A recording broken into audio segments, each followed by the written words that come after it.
السلام علیکم میرے پیارے دوستو آج ہم اس ویڈیو میں ہم بات کرنے والے ہیں۔ حضرت علی نے فرمایا کہ روز صبح دو فرشتے گھر پر کیوں آتے ہیں اور وہ گھر پر جا کر کیا کرتے ہیں۔ دوستو ہم آپ کو بتانے والے ہیں ایک ایسا واقعہ جس واقعے میں دلہن کا انتقال ہو گیا، یعنی اپنی شادی والے دن دلہن جو سسرال جانی تھی وہ اپنے قبر میں پہنچ گئی۔ اس کے ساتھ ساتھ دوستو ہم آپ کو بتائیں گے ان 14 گھروں کے بارے میں جہاں غریبی ہی غریبی اور پریشانیاں ہی پریشانیاں آتی ہیں، یا 14 کام جن گھروں میں ہوتے ہوں گے وہاں ہمیشہ پریشانیاں ہی پریشانیاں رہتی ہے۔ پیارے دوستو ہم اس ویڈیو میں آپ کو پورا تفصیل کے ساتھ بتانے والے ہیں، بس آپ اس ویڈیو کو پورا آخر تک ضرور دیکھیں۔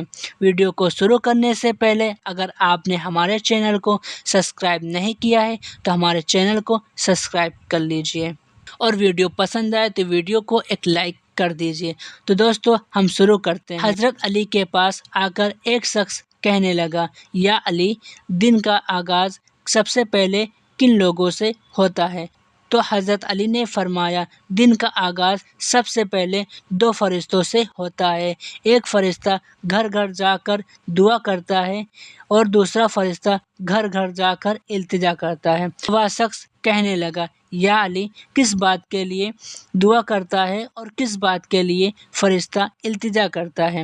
تو حضرت علی نے فرمایا، میں نے اللہ کے رسول صلی اللہ تعالیٰ علیہ وسلم سے سنا ہے کہ صبح سے پہلے دو فرشتے زمین پر آتے ہیں اور وہ گھر گھر جا کر دیکھتے ہیں کہ جس گھر میں کوئی ایسا بندہ ہوتا ہے جو اللہ کی مخلوق پر اپنا مال خرچ کرتا ہے اور اپنے پیاروں پر اپنا مال خرچ کرتا ہے اور اپنے گھر والوں کی ضرورتوں کو اپنا فرض سمجھ کر پورا کرتا ہے، تو ایک فرشتہ یہ دیکھ کر اللہ کی بارگاہ میں دعا کرتا ہے کہ اے اللہ، اس کے ہاتھ کو کبھی تنگ مت کرنا، اس کی نعمتوں کو بڑھاتے رہنا، تاکہ یہ ایسے ہی اپنے عزیزوں پر اور اپنے گھر والوں پر اپنا مال خرچ کرتا رہے۔ اور دوسرا فرشتہ ڈھونڈتا ہے کہ کہیں کوئی ایسا گھر تو نہیں کہ جس گھر میں کوئی ایسا شخص ہو کہ وہ اپنے گھر والوں پر اپنا مال خرچ نہ کرتا ہو، وہ اپنا مال چھپا کر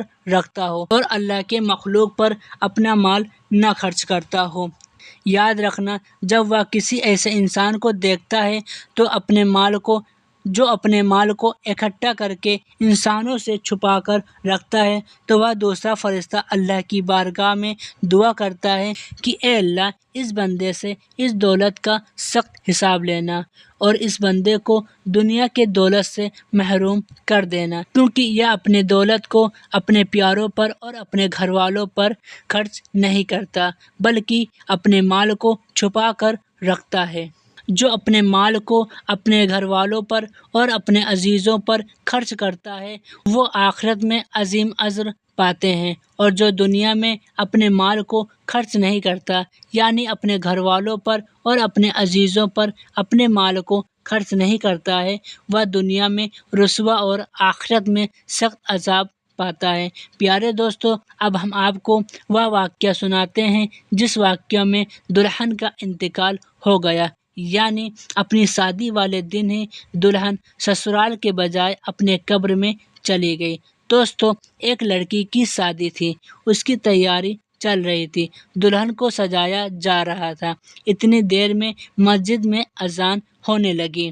اذان کے پہلے سے ہی دلہن کو سجایا جا رہا تھا، اس کی میک اپ کی تیاری کی جا رہی تھی، اس کو ایک اچھا سا لباس پہنایا جا رہا تھا اور دلہن کا سارا میک اپ کیا گیا۔ اتنی دیر میں اذان ہونے لگی۔ جیسے ہی اس لڑکی کے کانوں میں اذان کی آواز آئی تو اس نے سوچا کہ سب سے پہلے میں نماز پڑھ لیتی ہوں، تبھی وہ وضو کرنے کے لیے جانے لگی۔ جیسے ہی وہ وضو کرنے کے لیے چلی، اس کی ماں نے دیکھا اور بولا، بیٹی کہاں جا رہی ہو؟ تو دلہن نے جواب دیا، امی، میں وضو کرنے کے لیے جا رہی ہوں، نماز کا وقت ہو چکا ہے اور مجھے نماز پڑھنی ہے۔ لڑکی کی ماں نے جب یہ سنا تو لڑکی سے کہا، کہیں تم پاگل تو نہیں ہو گئی؟ نیچے سارے مہمان بیٹھے ہوئے ہیں اور تمہارا انتظار کر رہے ہیں۔ اگر تم وضو کرو گی تو تمہارا سارا میک اپ خراب ہو جائے گا اور اس کے بعد تم اچھی نہیں دکھو گی۔ سب لوگ تمہارے بارے میں کیا کیا سوچیں گے۔ اپنی ماں کی یہ بات سن کر اس دلہن نے کہا، امی، لوگ کیا سوچتے ہیں مجھے اس سے کوئی فرق نہیں پڑتا، مجھے اپنے رب کو راضی کرنا ہے۔ اتنا کہہ کر دلہن وضو کرنے کے لیے چلی گئی اور اس کے بعد اس نے وضو کیا اور نماز کے لیے جانے لگی۔ وضو کرنے کی وجہ سے اس کا سارا میک اپ اتر گیا تھا، لیکن لڑکی کو اس بات کا کوئی فکر نہیں تھا، اسے تو ڈر تھا صرف اپنے رب کا۔ اس کے بعد لڑکی نماز پڑھنے کے لیے کھڑی ہو گئی اور وہ نماز ادا کرنے لگی۔ جیسے ہی اس نے آخری سجدہ کیا وہ اٹھ نہ سکی اور سجدے کی حالت میں اس کا انتقال ہو گیا۔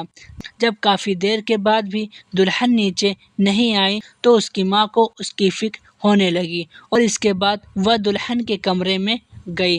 دیکھا تو دلہن سجدے میں ہے۔ کافی دیر کے بعد بھی جب دلہن سجدے سے نہ اٹھی تو اس کی ماں نے قریب جا کر اسے ہلانے لگی۔ جیسے ہی دیکھا تو پتہ چلا کہ لڑکی کا انتقال ہو گیا ہے تو اس کی ماں پھوٹ پھوٹ کر رونے لگی۔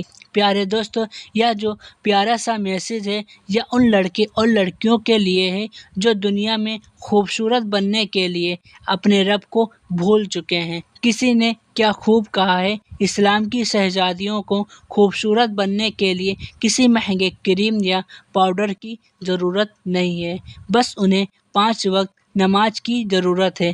پیارے دوستو، اب ہم آپ کو بتاتے ہیں کہ وہ کون سے 14 گھر ہیں جن میں غریبی ہی غریبی آتی ہے۔ آخر کیا کارن ہے جس سے پریشانیاں آتی ہیں اور اس کی کیا وجہ ہے۔ دوستو، آپ میں سے بہت سے لوگ پیسہ کماتے ہوں گے، پھر بھی ان میں سے پیسہ نہ بچتا ہوگا اور آپ کی غریبی بھی دور نہ ہوتی ہوگی۔ اگر آپ ان غلطیوں میں سے کسی ایک بھی غلطی کو کرتے ہوں گے تو آپ اسے فوراً چھوڑ دیجیے۔ انشاءاللہ غریبی آپ کے گھر سے دور ہو جائے گی اور آس پاس بھی نہیں بھٹکے گی۔ غریبی آنے کی 14 نشانیوں میں سے نمبر 1، ٹوٹے ہوئے برتن کو استعمال کرنا۔ نمبر 2، بوتل کو منہ لگا کر، یعنی کسی برتن کو منہ لگا کر پانی پینا۔ نمبر 3، پیڑ کے نیچے پیشاب کرنا۔ نمبر 4، ٹوٹی ہوئی کنگھی سے بال کو جھاڑنا۔ نمبر 5، گھر میں کوڑا کرکٹ کو جمع کر کے رکھنا۔ نمبر 6، دانتوں سے ناخن کو کاٹنا۔ نمبر 7، فجر کی نماز نہ پڑھنا۔ میرے پیارے دوستو، سب سے زیادہ غریبی فجر کی نماز نہ پڑھنے کی وجہ سے آتی ہے۔ اگر جس گھر میں فجر کی نماز نہیں پڑھی جاتی ہے تو اس گھر میں غریبی کا آنا طے ہے۔ نمبر 8، جھوٹی قسم کھانا۔ نمبر 9، الٹے لیٹ کر سونا، یعنی پیٹ کے بل لیٹ کر سونا۔ نمبر 10، مہمان کے آنے پر ناراض ہو جانا۔ نمبر 11، عورتوں کا کھڑے ہو کر بال کو سنوارنا۔ نمبر 12، غسل خانے میں، یعنی جہاں آپ نہاتے ہیں وہاں پیشاب کرنا۔ نمبر 13، گھروں میں بڑے لوگوں کو نیچے بٹھا کر خود اوپر بیٹھنا۔ نمبر 14، الٹے ہاتھوں سے کھانا پینا کرنا۔ میرے پیارے دوستو، یہ تھے وہ 14 کام جن کو کرنے سے گھر میں پریشانیاں اور غریبی آتی ہے۔ پیارے دوستو، اگر آپ بھی ان کاموں میں سے کسی بھی ایک کام کو کرتے ہیں تو فوراً اس کام کو چھوڑ دیجیے۔ تو دوستو، اگر آپ کو ہماری یہ ویڈیو پسند آئی ہے تو ویڈیو کو ایک لائک کریں اور ہمیں کمنٹ میں ضرور بتائیں۔ اگر آپ بھی اس طرح کی ویڈیو کو سننا پسند کرتے ہیں تو ہمارے چینل کو سبسکرائب کر لیجیے۔